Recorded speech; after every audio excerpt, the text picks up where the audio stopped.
اعوذ باللہ من الشیطان الرجیم، بسم اللہ الرحمن الرحیم، الحمد للہ رب العالمین، والصلاۃ والسلام علی سید المرسلین و خاتم النبیین، اما بعد۔ صحیح بخاری، باب کتاب الاعتصام،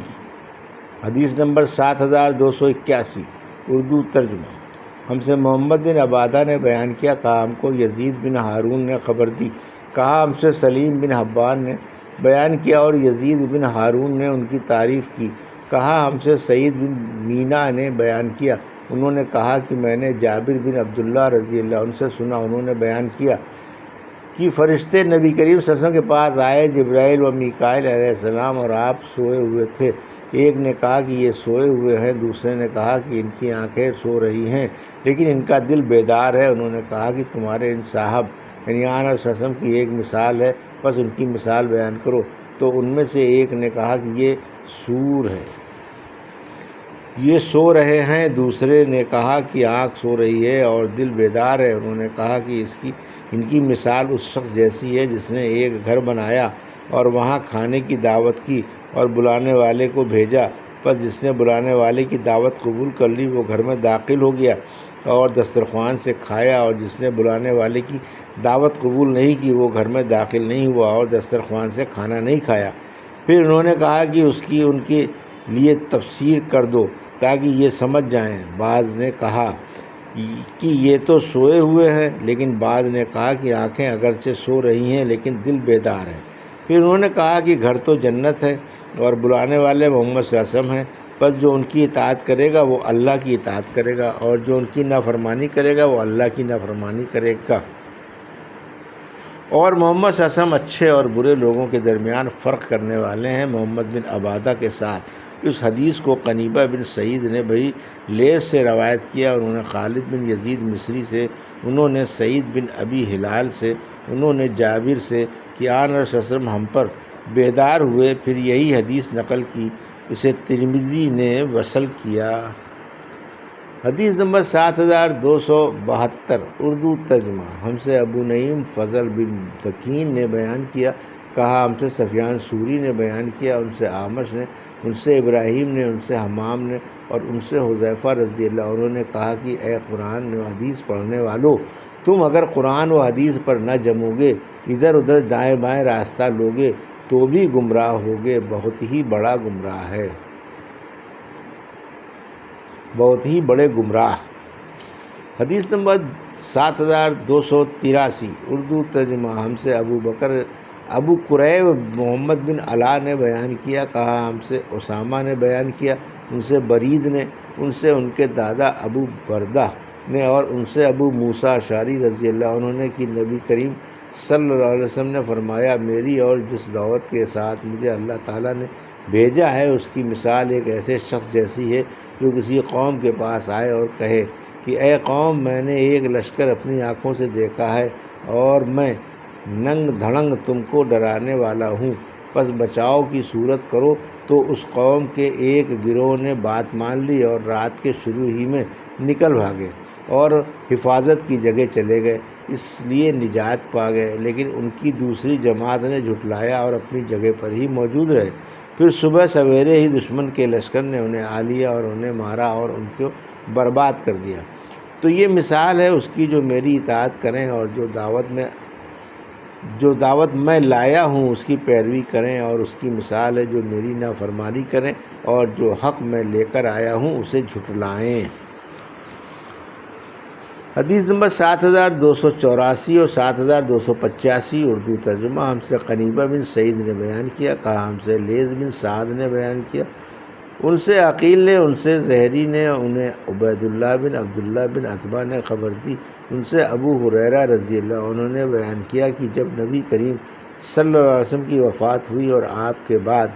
ابو بکر رضی اللہ عنہ کو خلیفہ بنایا گیا اور عرب کے کئی قبائل پھر گئے، ابو بکر رضی اللہ عنہ نے ان سے لڑنا چاہا تو عمر رضی اللہ عنہ نے ابو بکر رضی اللہ عنہ سے کہا کہ آپ لوگوں سے کس بنیاد پر جنگ کریں گے، جبکہ آن صلی اللہ علیہ وسلم نے یہ فرمایا تھا کہ مجھے حکم دیا گیا ہے کہ لوگوں سے اس وقت تک جنگ کروں جب تک وہ کلمہ لا الہ الا اللہ کا اقرار نہ کر لے، پس جو شخص اقرار کر لے کہ اللہ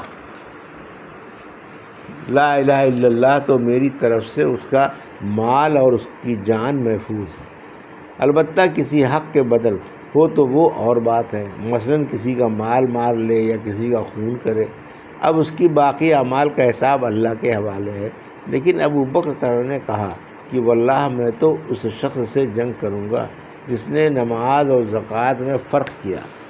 کیونکہ زکوٰۃ مال کا حق ہے، واللہ اگر وہ مجھے ایک رسی بھی دینے سے رکیں گے جو وہ رسول اللہ صلی اللہ علیہ وسلم کو دیتے تھے تو میں ان سے ان کے انکار پر بھی جنگ کروں گا۔ عمر رضی اللہ عنہ نے کہا پھر جو میں نے غور کیا مجھے یقین ہو گیا کہ اللہ تعالیٰ نے ابو بکر رضی اللہ عنہ کے دل میں لڑائی کی تجویز ڈالی ہے تو میں نے جان لیا کہ وہ حق پر ہیں۔ ابن بکیر اور عبداللہ بن صالح نے لیس سے عناقن بجائے اقالن کہا، یعنی بکری کا بچہ، اور یہی زیادہ صحیح ہے۔ حدیث نمبر 7286 اردو ترجمہ۔ مجھ سے اسماعیل بن ابی اویس نے بیان کیا، کہا مجھ سے عبداللہ بن وہب نے بیان کیا، ان سے یونس بن یزید ایلا نے، ان سے ابن شہاب نے، ان سے عبیداللہ بن عبداللہ بن قنیبہ نے، ان سے عبداللہ بن عباس رضی اللہ عنہ نے بیان کیا کہ عینیہ بن حذیفہ بن بدر مدینہ آئے اور اپنے بھتیجے الحربن قیس بن حسن کے یہاں قیام کیا۔ الحربن قیس ان لوگوں میں سے تھا جنہیں عمر رضی اللہ عنہ اپنے قریب رکھتے تھے۔ قرآن مجید کے علماء عمر رضی اللہ عنہ کے شریک مجلس و مشورہ رہتے تھے، خواہ بوڑھے ہوں یا جوان۔ پھر عینیہ نے اپنے بھتیجے ہر سے کہا، بھتیجے کیا امیر المومنین کے یہاں کچھ رسوخ حاصل ہے کہ تم میرے لیے ان کے یہاں حاضری کی اجازت لے دو؟ انہوں نے کہا کہ میں آپ کے لیے اجازت مانگوں گا۔ ابن عباس رضی اللہ عنہ نے بیان کیا کہ پھر انہوں نے عینیہ کے لیے اجازت چاہی اور آپ نے اجازت دی۔ پھر جب عینیہ مجلس میں پہنچے تو کہا کہ اے ابن خطاب، واللہ تم ہمیں بہت زیادہ نہیں دیتے اور نہ ہمارے درمیان انصاف کے ساتھ فیصلہ کرتے ہو۔ اس پر عمر رضی اللہ عنہ غصہ ہو گئے، یہاں تک کہ آپ نے انہیں سزا دینے کا ارادہ کر لیا۔ اتنے میں حضرت الحر نے کہا، امیر المومنین، اللہ تعالیٰ نے اپنے نبی کریم صلی اللہ علیہ وسلم سے فرمایا ہے کہ معاف کرنے کا طریقہ اختیار کرو اور بھلائی کا حکم دو اور جاہلوں سے اعراض کرو، اور یہ شخص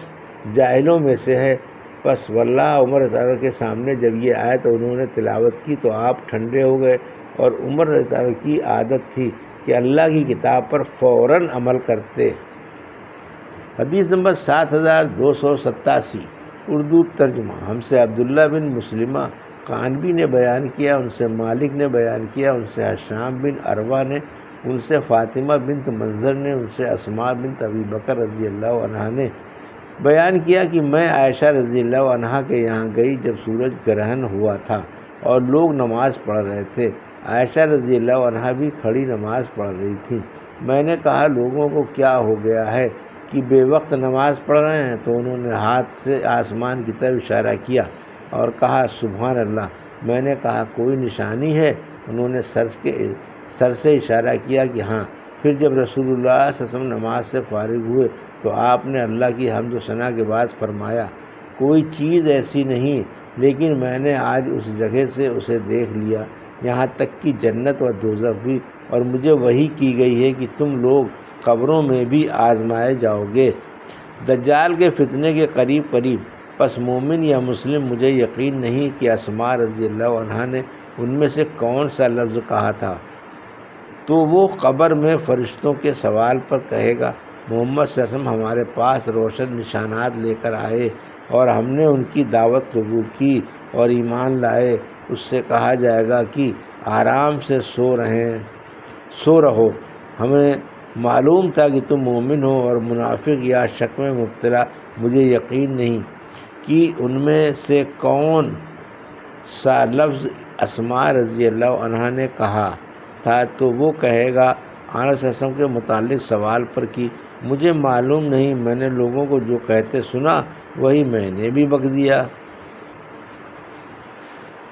یہ تھی صحیح بخاری باب کتاب الاعتصام کی حدیث نمبر 7281 سے 7287 کا اردو ترجمہ جو بھی آپ نے سماعت فرمایا۔ اللہ سے دعا ہے کہ اللہ میں ان حدیثوں کی صحیح سمجھ عطا فرما اور ان پر عمل کرنے کی توفیق عطا فرما، آمین یا رب العالمین۔